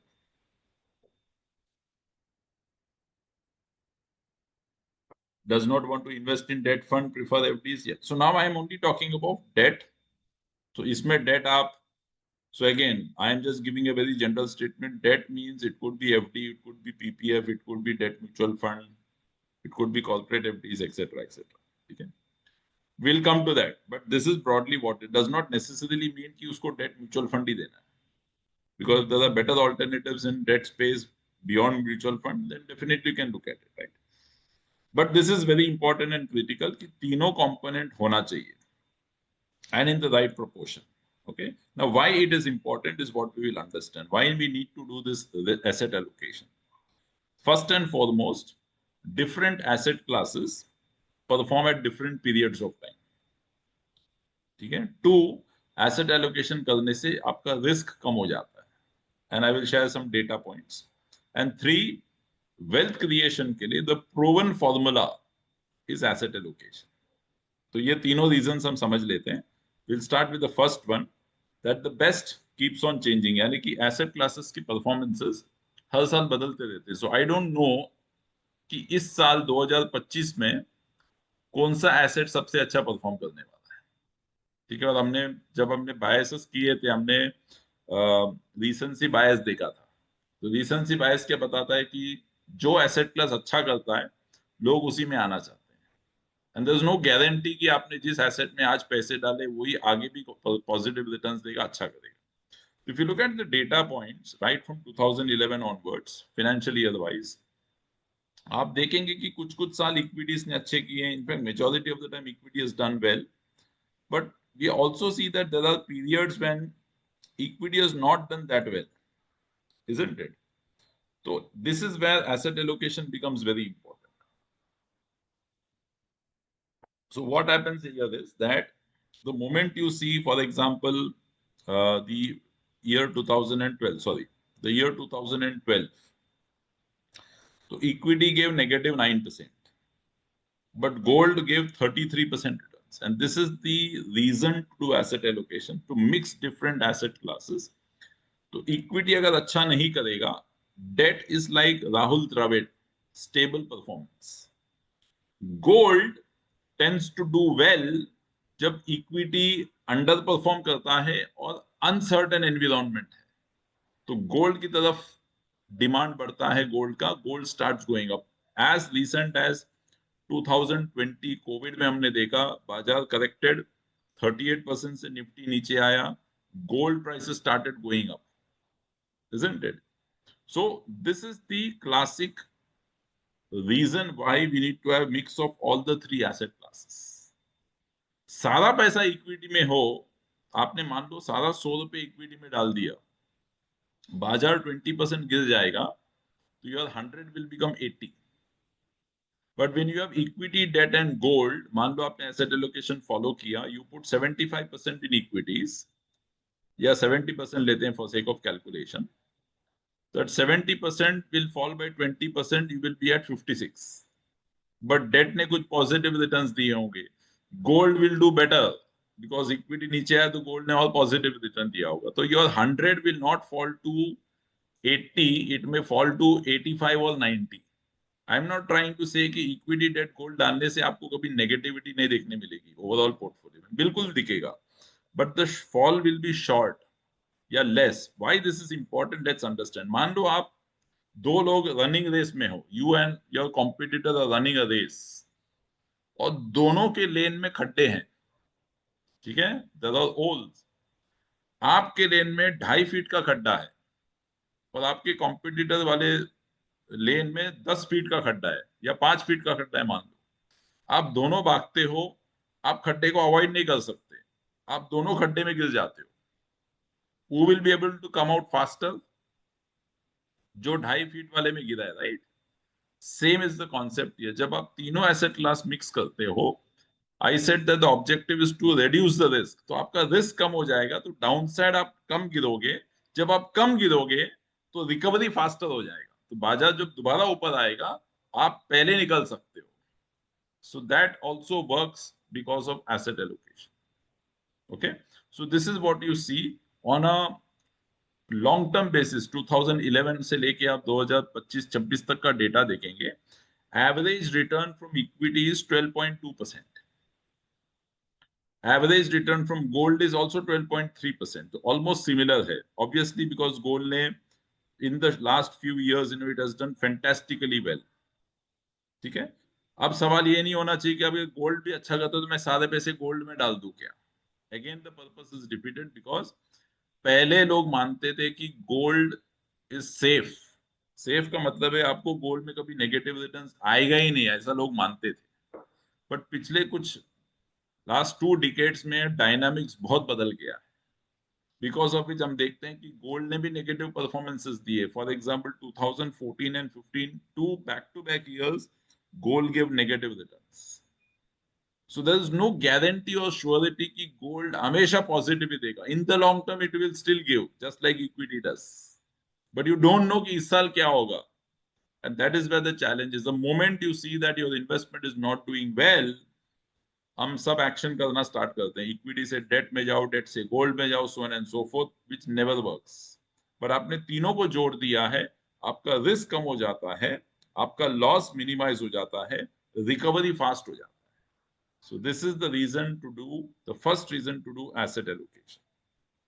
Okay. Second, risk कैसे कम हो जाता है, let us understand. So let me skip this, but let me give a personal example here, similar example here. So I stay in Mumbai, ठीक है, और मुंबई में the fastest way to reach a place is by local train. आप में से अगर कोई कभी लोकल ट्रेन में यहाँ पे ट्रैवल किया हो in Mumbai, you will understand this example. तो मैं जब कॉलेज जाता था तो पापा मुझे पॉकेट मनी देते थे, ज्यादा अमाउंट नहीं होता था, छोटा अमाउंट ही होता था। और मम्मी मुझे बोलती थी ट्रेन में ट्रैवल करते हो तो उस पॉकेट मनी को एक ही जेब में मत रखना, you distribute that money in different pockets. तो मान लो आपको 10,000 रुपए कैश लेके जाना है मुंबई के ट्रेन में, तो आपने सारा पैसा मान लो पीछे की जेब में रख लिया हो, वेरी हाई प्रोबेबिलिटी जब ट्रेन में आप चढ़ने की कोशिश करते हो या उतरते हो, because there so much of rush inside the train, pickpocket होने के चांसेस है। तो आपने सारा पैसा एक ही जगह पे रख दिया, पिक पॉकेट हो गया तो सारा पैसा गया।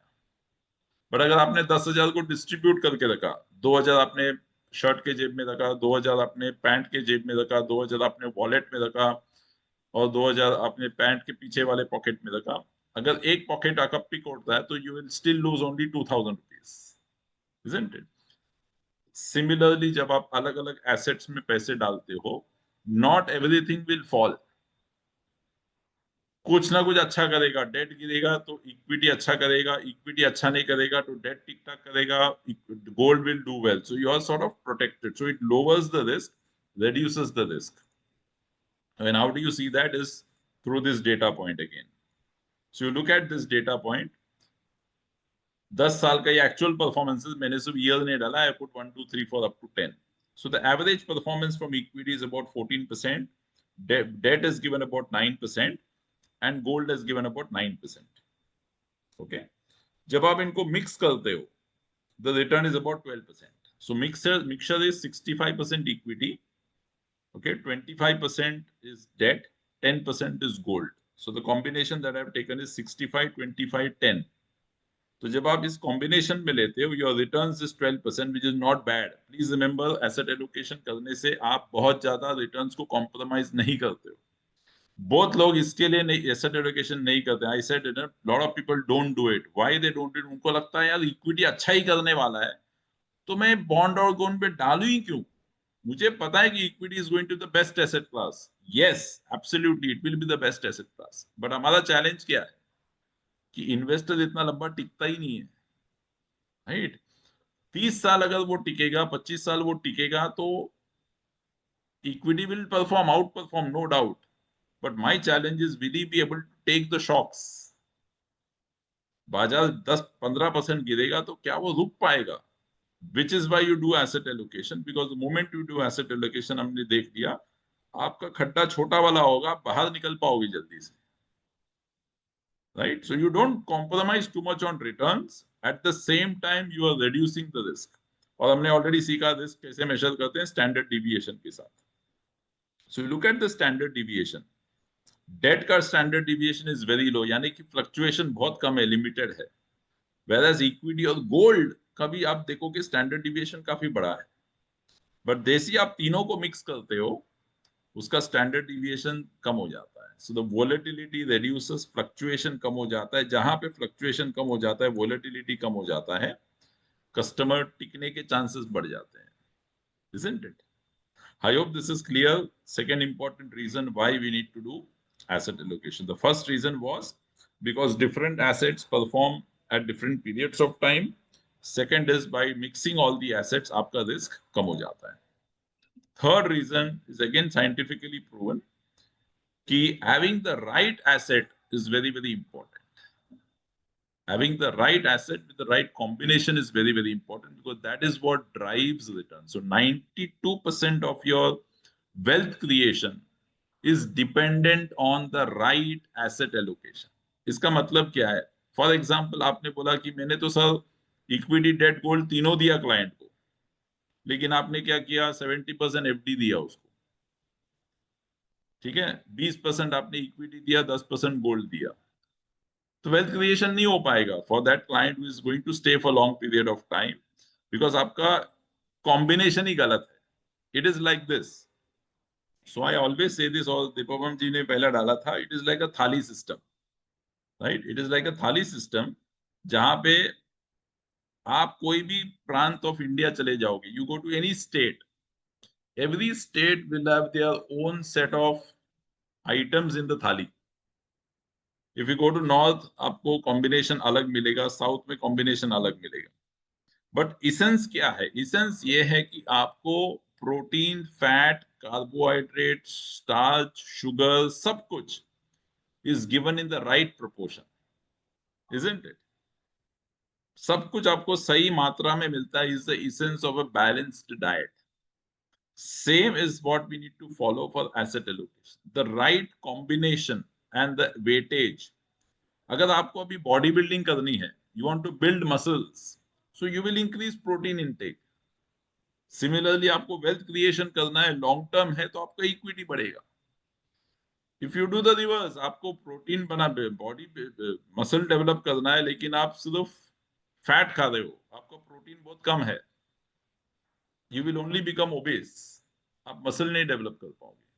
Similarly the right combination determines wealth creation, isn't it?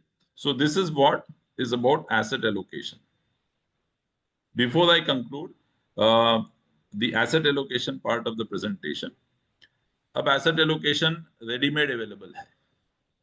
कैसे? Through hybrid funds. Now, obviously, not all hybrid funds have all the three asset classes. Multi-asset allocation fund has all the three asset classes. So instead of giving equity fund, debt fund, gold separately, I can have a multi-asset allocation fund which takes care of all the three asset classes. Right? So this is a ready-made package product that is available.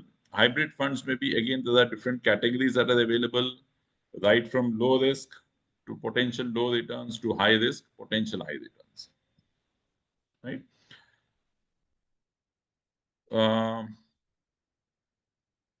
What we will do now quickly is, so this is on the asset allocation part. I will pause for a minute or two. If there are any questions on this, I will quickly take it. Otherwise, I will take another 10 minutes to discuss our new fund that is coming on 4th, which is the Axis Service Opportunities Fund. ठीक है? Multi cap में sir 3 asset नहीं आएंगे, जो मैं बता रहा था. तो मल्टी, जब you put large, mid and small, it is not asset allocation, it is just diversification. आपका एसेट क्लास एक ही है, उसमें इक्विटी, तो गिरेंगे तो सारे गिरेंगे, right? So you need to have mix of all the three. Abhi gold, again, you can have gold funds, you can have gold ETF. Somebody might say I'm comfortable with physical gold. वो मैं आपके ऊपर choice देता हूँ. You decide as the advisor, what do you think works best? Of course, there are limitations for physical gold, etc. The preferred choice is get them into gold ETF or a gold fund. Sovereign gold bond funds धीरे धीरे निकल जाएंगे because government has burned their hand, so it is no longer. I don't anticipate government bringing out new tranches of SGB. ठीक है? This profiling has to be done ideally once, and when you do the review, so again, ideally you are supposed to do review with the client at least once a year. अब once a year जब आप review करोगे, essentially आप review क्यों करते हो? Because are there any changes? For example, I am salaried, मैं आपका क्लाइंट हूं, वी मीट टुडे, आप मेरा रिस्क प्रोफाइलिंग कर लेते हो, you do the investment etcetera etcetera. After 6 months I change my job, मुझे नई जॉब मिल जाती है, अच्छा पैकेज और मिल जाता है. तो next year when you meet, you will realise that Hari has now more income, शायद उसकी रिस्क टेकिंग कैपेसिटी भी बढ़ गई हो. So you may want to tweak the risk assessment. Not necessary that my risk assessment will change. I will still continue to be an aggressive investor or whatever it will be. But at least you know that perhaps if I got into a more stable job, शायद risk और बढ़ गया होगा. Reverse can also happen. We meet today, we do the risk profiling, we do the investment. After 3 months, I lose my job. मेरी job चली जाती है.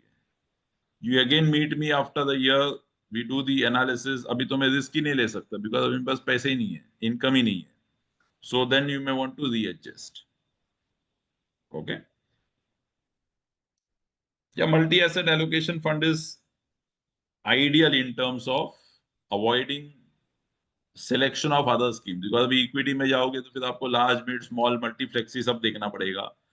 Debt mutual fund में again you want to look at which one do I give? Do I give a short-term fund? Do I give a dynamic bond fund, etc., etc. Gold is fairly relatively simple from that perspective.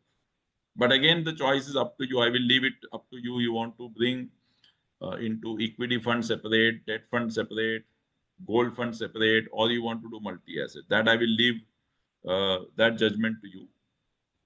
Ensure that the client has all the three asset classes. That is important for us.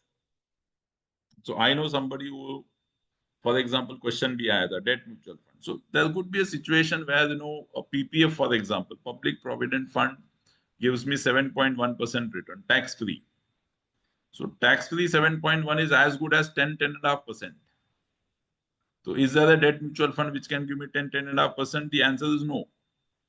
So then therefore, do I recommend that the client do PPF? Yes, you can.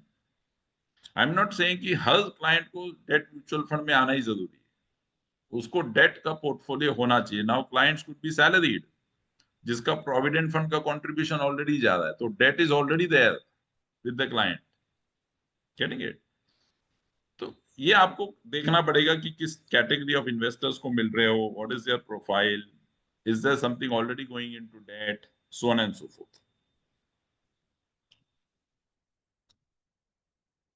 हाँ, age के हिसाब से भी, but every year it may not change. So you typically as you move closer to retirement, your ability to take risk should ideally reduce. So if you're working in a band, say for example somebody is 40 to 45, उसका मोटा मोटी you will consider that as a particular band. If 45, 46 to 50 में आ गया, now then the risk profile might change. Okay, you may not want to change it every year, but you keep a band of 5 years or maybe 10 years, whatever it is. So yeah, 35 to 50, 50 and above also works. Absolutely fine. Right? Any more questions on this topic? And did you like the session? थोड़ा boring topic था ये.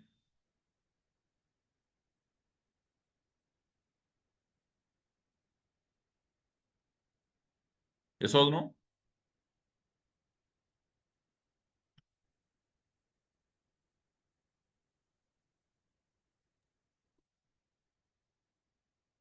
All right. So let me take another 10 minutes and cover the new offering.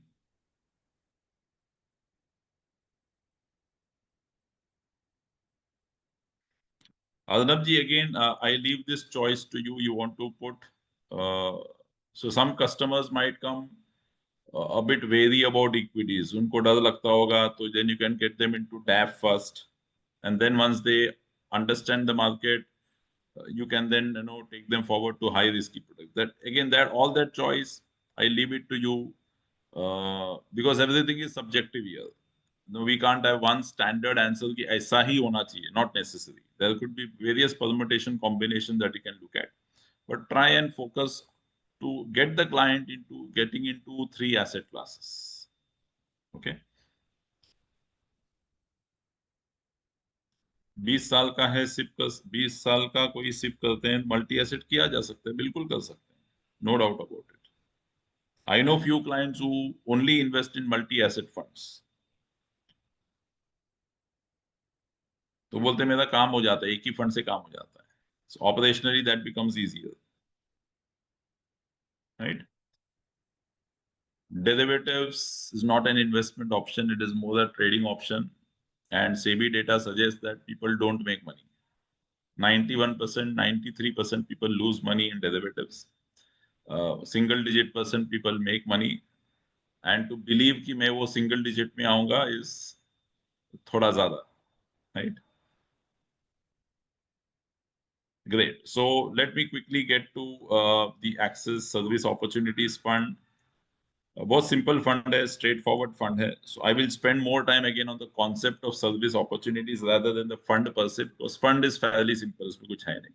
I will just try and spend some time on how services has evolved in India, and I will try and take as much as my personal example to explain this.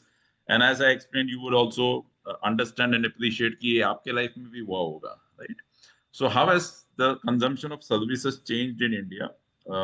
So if I look at my own personal life, मेरे पापा अपनी पूरी जिंदगी में, मतलब till the time we were not earning, हमारे पापा ने हमें सिर्फ एक ही बार रेस्टोरेंट में ले गए वो। So we have been to a restaurant only once when our father took us, और उसमें भी उन्होंने मेनू डिसाइड उन्होंने किया था कि क्या खाना है, ऑप्शन नहीं दिया था कि आप क्या खाओगे, right? Only once we went and limited choice, पापा ने बोला यही खाना है बस। Today I have a daughter, okay, she is 15 years old. आई डोंट नो आप में से कितने लोग तारक मेहता का उल्टा चश्मा सीरियल देखे हो, ठीक है? So she is very fond of that serial. सो वो सीरियल देख देख के she has become half Gujarati. I am a South Indian, but looking at that serial, she has become half Gujarati, and she likes Jetalal ka character very much.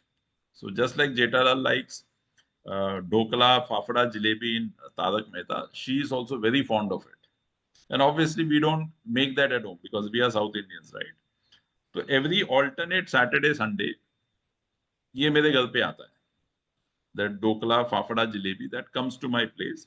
How does it come? It comes through Zomato or Swiggy, and I am a gold member of both, which means that I am a very frequent frequent buying customer of Zomato and Swiggy. I told you what my father did. I'm telling you what we are doing. I'm sure this might be the case with many of you. Right? Again, if you look at it, transport, and I'm talking purely from Mumbai's perspective. There were days when we used to come out of railway stations, airport से हम बाहर निकलते थे, तो हम चिल्लाते थे auto auto auto, rickshaw rickshaw rickshaw, taxi taxi taxi. 50% of the drivers will not even look at you, वो सीधे निकल जाते थे. कुछ लोग आके पूछते थे कहाँ जाओगे, और जैसे ही आप उसको बताते यहाँ जाना है, वो निकल जाते थे. It's all of us have faced this. Today if I have to travel, I sit at the comfort of my home या एयरपोर्ट में बैठा रहता हूँ जब तक ओला या उबर बुक नहीं होता, and the driver says I have arrived, मुझे बाहर निकलने की जरूरत नहीं है. So many of these booking has now shifted app-based, Ola, Uber, Rapido kind of services. So that's a service that we have started consuming. पहले हमारे घर में इलेक्ट्रिशियन प्लम्बर आते थे, स्टैंडर्ड फी नहीं होता था, कोई 10 रुपए ले जाता था, कोई 50 रुपए ले जाता था, कोई 100 रुपए ले जाता. Today plumbing services, pest control, electrician, parlour, salon, ये सारा सर्विस आपको अर्बन नाम की कंपनी से मिल जाता है. So for example, my wife, every month she gets manicure and pedicure done. हाथ के नाखून काटने हैं, पैर के नाखून काटने, तो एक लेडी आती है घर पे नाखून काटने के लिए, और 149 रुपीज ले जाती है, right? So I always tell my wife, मुझे नाखून काटना तो मैं क्रिकेट मैच देखते देखते मेरे नाखून कट जाते थे, बिकॉज हमेशा डर लगता था कि सचिन तेंदुलकर आउट तो नहीं हो जाएगा, उस स्ट्रेस में कट जाते थे नाखून. Even today I follow that, right? But my wife uses those services. Similarly हम स्कूल की बात करें, डॉक्टर विजिट्स की बात करें, everything was physical, but today we know that many of these can be done online. If I want to do a consultation, a second opinion with a renowned doctor in Delhi या कोलकाता में कोई बड़े doctor को मुझे दिखाना है, तो मुझे फिजिकली जाने की जरूरत नहीं है. I can do a teleconsultation. Shopping की हम बात करें तो अगेन पहले हम किराना दुकान जाते थे, सामान खरीद के ले आते थे, चल के जाके आते थे, लेके आते थे, right? But today many of this things have shifted online, because DMart भी आज आपको ऑनलाइन डिलीवरी देता है. You also have quick delivery platforms like Zepto, Blinkit, जो आपको 5 से 10 मिनट के अंदर सामान पहुंचा देता है घर पे. आपको फैशन लेना है, आपको परफ्यूम खरीदनी है, आपको जूते खरीदने हैं, तो you don't have to physically travel, you can do buy it from Amazon, Flipkart, Nykaa. So everything is now shifted majority to online, right? Same is the case with entertainment. पहले आपको मूवी देखना होता तो थिएटर जाके देखना होता था. Today you don't have to go to a theater. आप OTT प्लेटफॉर्म का सब्सक्रिप्शन ले लो, आप दुनिया भर के मूवीज देख सकते हो. So this is how the consumption of services has shifted in India, right? And you will also agree with me that 20 years back इनमें से बहुत सारी चीज थे ही नहीं. nobody would have dreamt 20 years back that we will use something called Zomato, Swiggy, ऐसा कुछ आएगा अपने लाइफ में. बट जैसे ही ये सब चीजें आने लगी, especially after COVID, we have accepted them, isn't it? So this is the beauty of service as an industry. The other important thing that I want to quickly touch upon from an investment perspective is that the service theme is very broad.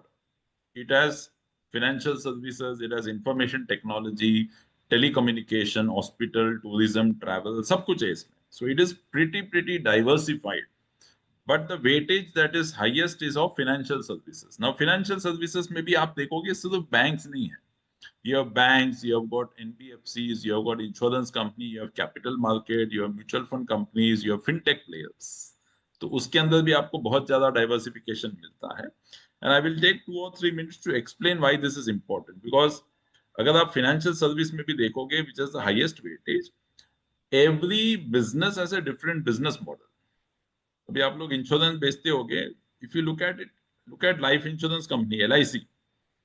LIC पैसे कैसे बनाती है? तो उसने हरी जैसे customer को पकड़ लिया और एक एंडोमेंट प्लान दे दी. 20 years के लिए एंडोमेंट प्लान दे दिया.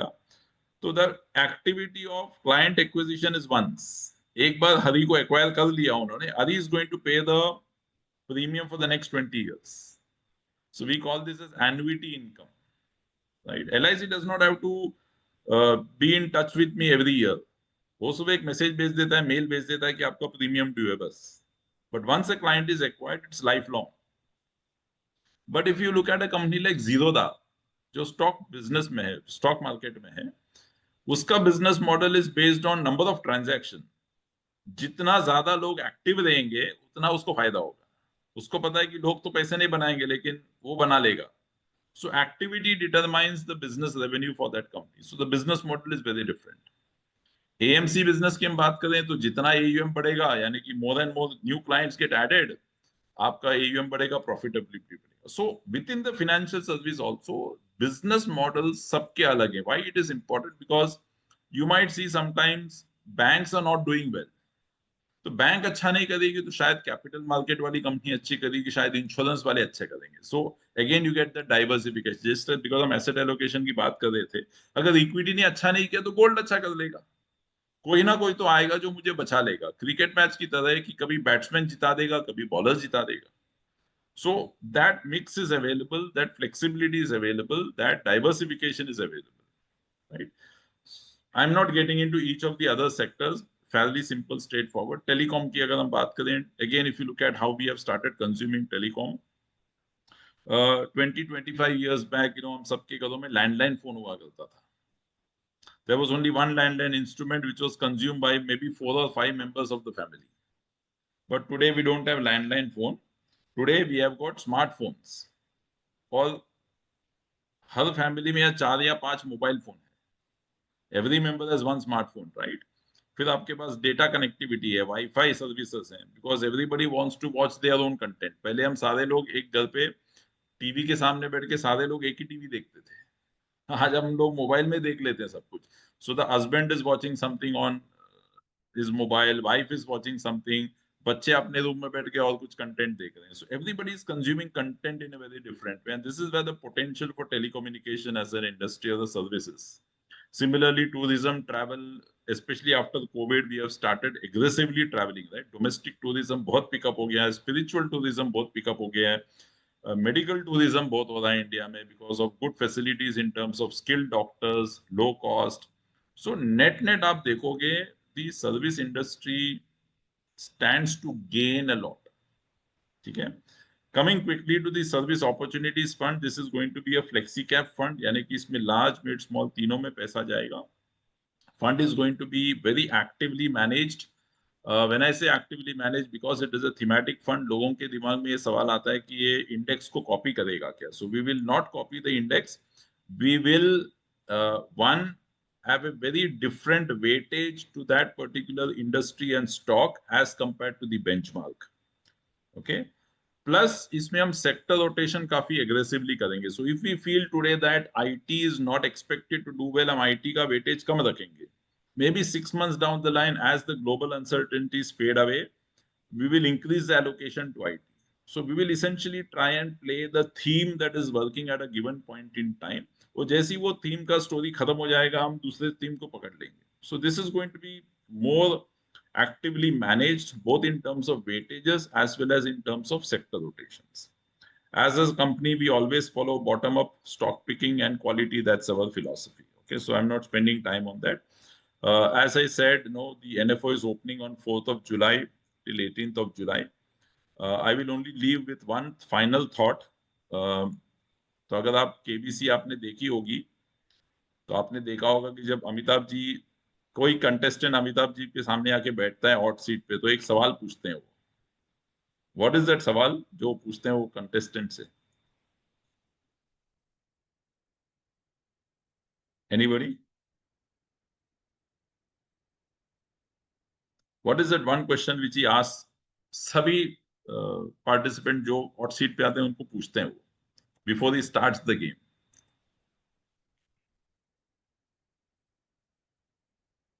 एनीवन? आपने देखा होगा ना पूछते हैं ये इतने धन राशि का आप क्या करोगे, इतने पैसे का आप क्या करोगे? सर वो तो लास्ट में बोलते हैं. शुरुआत में भी पूछते हैं वो इतने पैसे मिल जाएंगे तो आप क्या करोगे, राइट? चलिए, now why I am discussing this is because आज हमारे इन्वेस्टर के पास भी बहुत पैसा दिया गया है. किसके तरफ से आया है? दो लोगों की तरफ से आया है. एक निर्मला माता ने दिया है. निर्मला अम्मा is given. What has she done?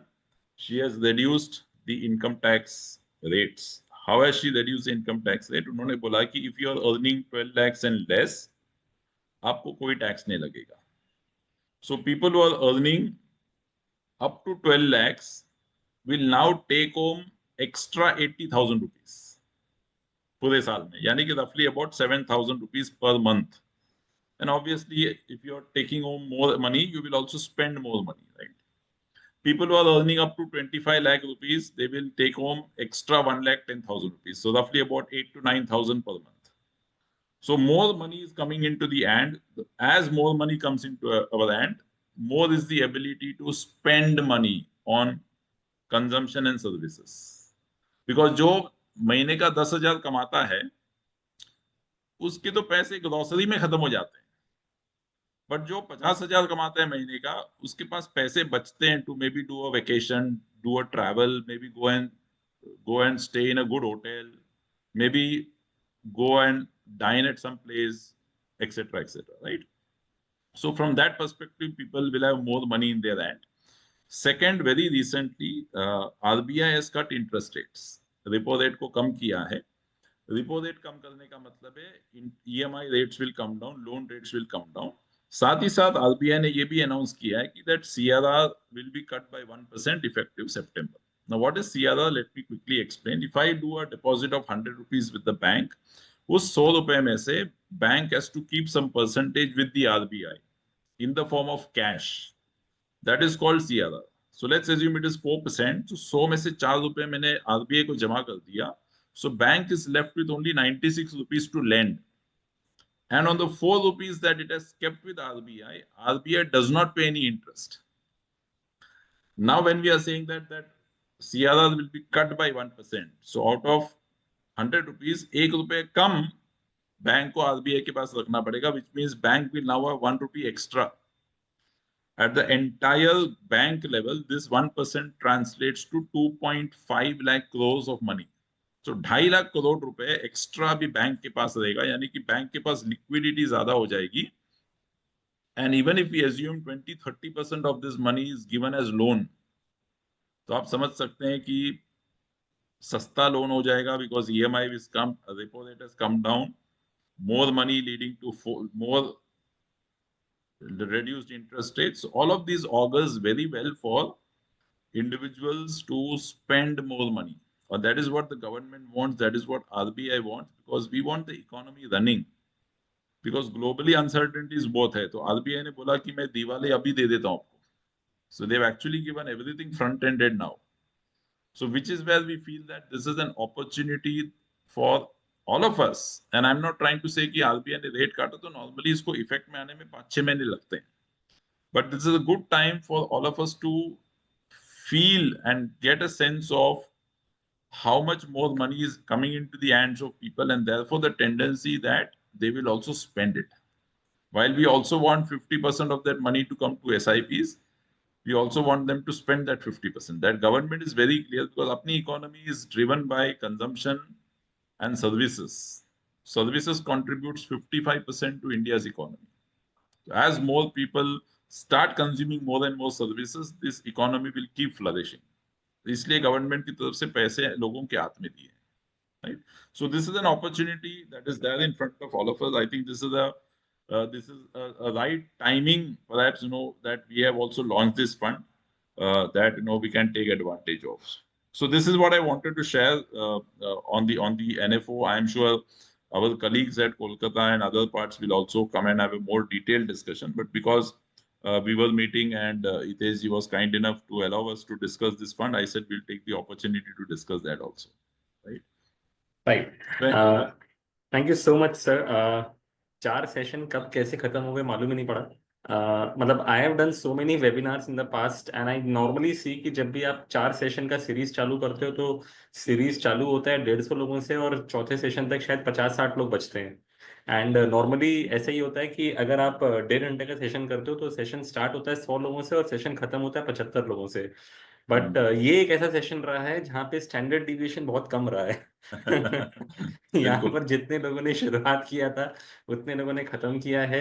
And session की शुरुआत में भी अगर 100 लोग थे तो सेशन के एंड में भी मैं अभी 105 लोगों को देख रहा हूँ, even after 1 hour and 40 minutes. So that clearly tells about the content that you created and the way you delivered these sessions. I mean मेरे को पर्सनली इतने सारे चैट्स आ चुके हैं over the last 1 month that these are fantastic sessions and people are actually asking for recording, and we now make sure that all the new people who are joining our company should actually go and see these recordings because this is very good. तो दोस्तों मैं again कहूँगा कि आपने ये 4 sessions जो attend किए, I am sure you have learned lot of things. आज का जो सेशन था ऑन एसेट एलोकेशन, सर ने वो जो एक बात बताई थी ना, ये बात आप रियलाइज करोगे जब आप प्रैक्टिकल काम करोगे. देखो होता क्या है ना कि फॉर एवरी न्यू कमर उसका हमेशा रिटर्न्स को मैक्सिमाइज करने का ऑब्जेक्टिव होता है कि यार मैं क्लाइंट को 18 दिला दूं, 20 दिला दूं, 25 दिला दूं.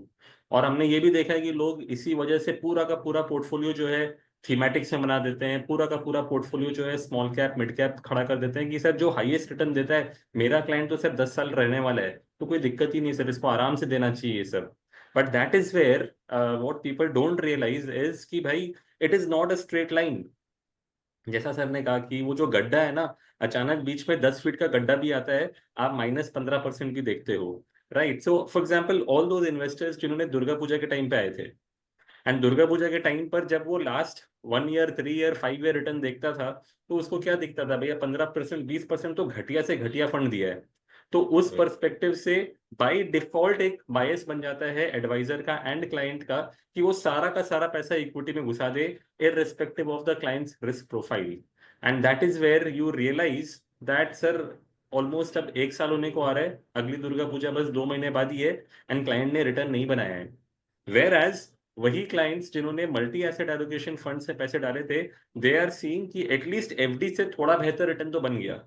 Right. So what I am trying to say is that look, client को 10 साल में मैं रिटर्न मैक्सिमाइज कराऊं कि मैं क्लाइंट को 10 साल तक टिका पाऊं, that is a important question.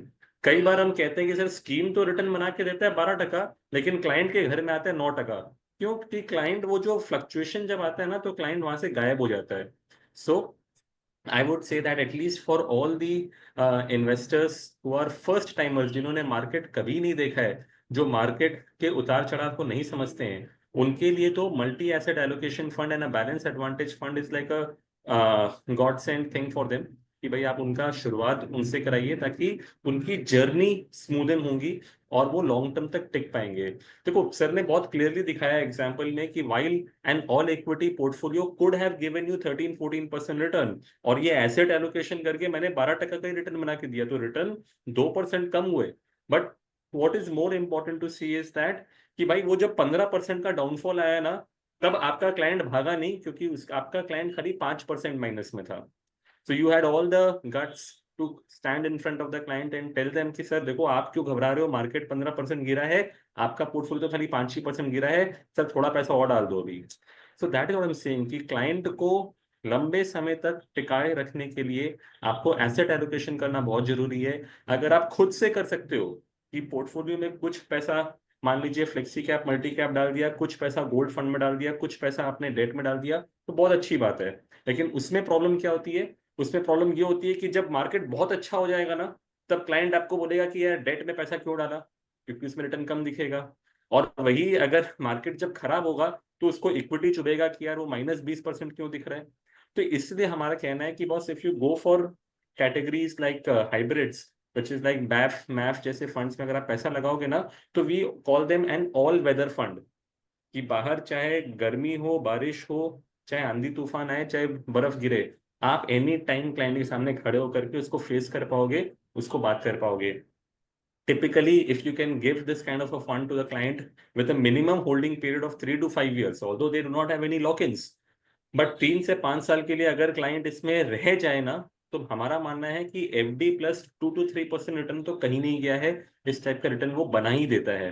Right मतलब I did this analysis for last 14 years for one of the multi asset funds that were running in the market, and I was amazed to see कि यार 14 साल में जितना Nifty 50 ने return बना के दिया, the multi asset allocation fund gave the same return, rather वो 10-20 बेसिस पॉइंट ज्यादा ही रिटर्न बना के दिया compare to Nifty 50।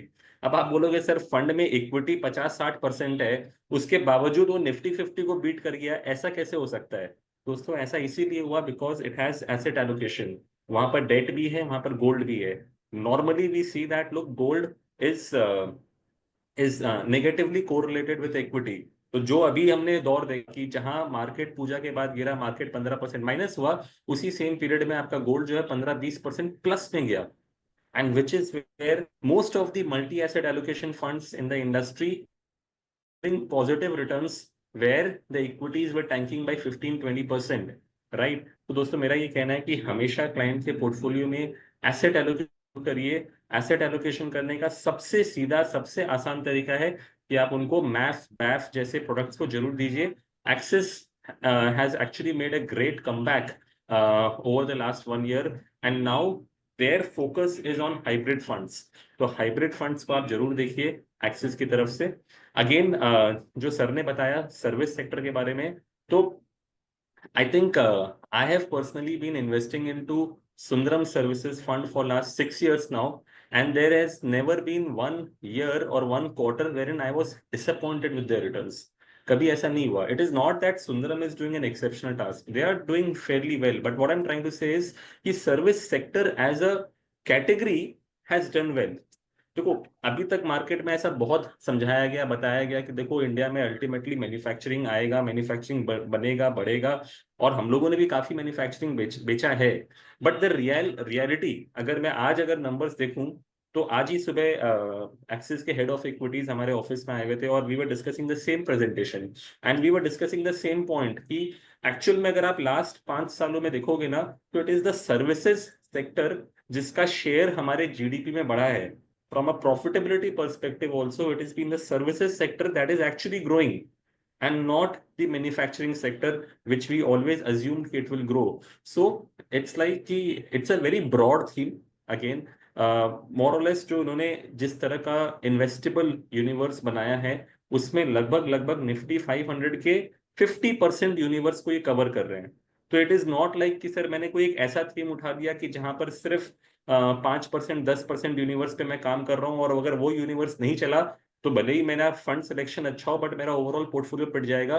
It is not like a energy fund for that matter, if I were to say, because we were comparing that, we were discussing on that lines. So दोस्तों ये बहुत ही broad sector है। This is one sector which should do well as an economy also. जब भी कोई एक economy developing से डेवलप्ड बनने जाती है ना, you look at the example of US, you look at the example of Europe, all of them shift from manufacturing to actually services sector. From this perspective, I would say that look, services should do well in the next 5 years. Again, it's an all equity fund. तो इतना याद रखिए कि equity का allocation आप client को तभी दीजिए जब वो कम से कम 5 साल रहने के लिए आए, ठीक है, जब उसका मॉडरेटली अग्रेसिव या अग्रेसिव रिस्क प्रोफाइल हो तभी इसको आप ये दीजिएगा. Again I would categorize this into a thematic fund. It will be more of a flexi cap strategy, but again, it's a thematic fund at the end of the day. तो किसी भी client के portfolio में typically thematic funds should not be more than 20% of the portfolio. Sadly, I have seen some of the portfolios wherein we see that 70-80% portfolio जो है वो सबका सब thematic से बना दिया गया. वो गलत है. ऐसा नहीं करना चाहिए. राइट. अल्टीमेटली क्लाइंट का एक्सपीरियंस खराब रहेगा तो आप फिर क्लाइंट को टिका नहीं पाओगे. इसीलिए हम कहते हैं कि आप प्रॉपरली जितने ट्रेनिंग्स आपको दिए जा रहे हैं, जितने सरलता से, जितनी अच्छी तरीके से हरी सर ने आपको सिखाया है कैसे हम फंड्स को चूज करते हैं, कैसे हम एसेट एलोकेशन करते हैं, आप लोग इसको फॉलो करिए and I am sure all of you will become very good advisors in the coming days. Now I just hope that very soon we'll get a time with Hari sir, wherein we will do a physical session with you guys. And I'm sure कि जब Zoom पे अगर इतने लोग सुनते हैं और टिके रहते हैं तो जब physical session होगा तो हाउसफुल होगा and we will learn many new concepts. So I really look forward to hosting Hari sir in Kolkata very soon, maybe towards the end of next month, and all of us would learn together. बहुत सारे comments मैं पढ़ रहा हूँ कि कह रहे हैं कि सर रिकॉर्डिंग शेयर कर दीजिए. तो मैंने आज के इनवाइट में भी जो आपको गया था उसमें नीचे में तीनों सेशन के रिकॉर्डिंग लिंक्स दिए गए थे.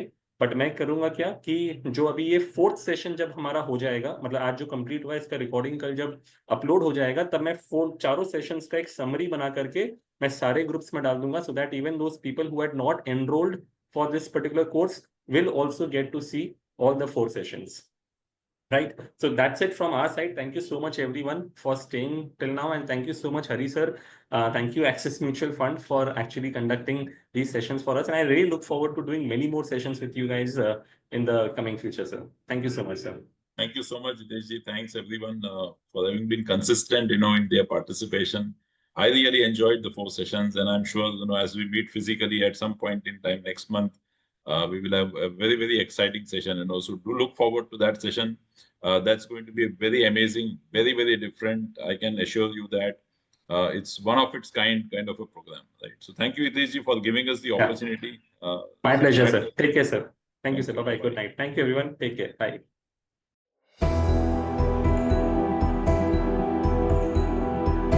Mutual fund investments are subject to market risk. Please read the offer document carefully before investing.